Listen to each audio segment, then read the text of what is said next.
না আবারও চলে এসেছি আজকে রান্নার রেসিপি নিয়ে। চলো, কড়াইতে তেল দিয়ে দিয়েছি, তেল গরম হয়ে গেছে, দিয়ে দিয়েছি পাঁচফোড়ন আর শুকনো লঙ্কা ফোড়ন। আর এইদিকে আমি দিয়েছি ফুলকপি আর আলু সেদ্ধ, মানে হচ্ছে এই মাছের ঝোল করবো, সেই জন্য একটুখানি ফুলকপি আর আলু ভাপ দিয়ে নিচ্ছি।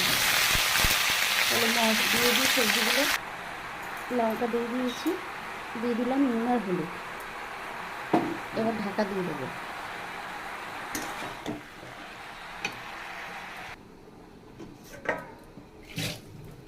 মাছগুলো ধুয়ে নেব।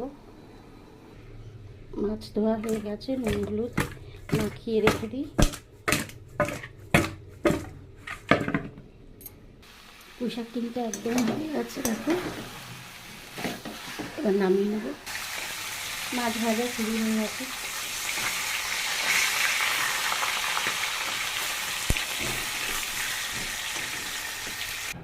মাছ ভাজা হয়ে গেছে। চলো, কড়াইতে দিয়ে দিলাম তেজপাতা আর জিরে ফোড়ন।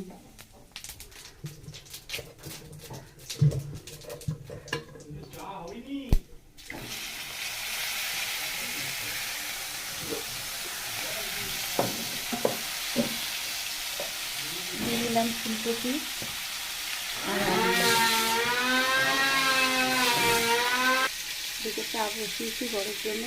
আর এখানে আমি নিয়েছি হচ্ছে শুকনো লঙ্কা, কাঁচা লঙ্কা বেটে নিয়েছি, জিরে, গোলমরিচ আর নুন হলুদ দিয়ে দিলাম। দিয়ে দিচ্ছি মশলা, জিরে, একটুখানি আদা আর একটু কাঁচা পাকা লঙ্কা বেটে দিয়েছি।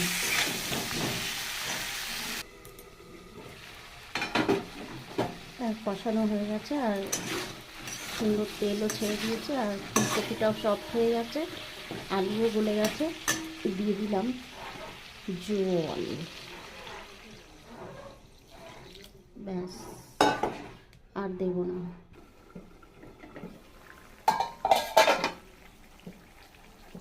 ঝোল হয়ে গেছে, একদম রেডি।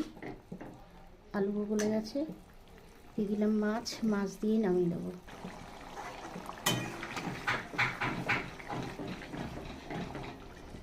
তো কেমন লাগলো আজকের রেসিপি আমার?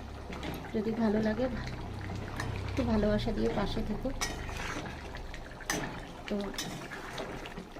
আজকের ব্লগ ভিডিওটা ছোট্ট, একদমই ভিডিওটা ছোট্ট, এখানে শেষ করলাম। ও, দিয়ে দিলাম একটু ধনেপাতা কুচি, না দিলে কি আর ভালো লাগে বলো?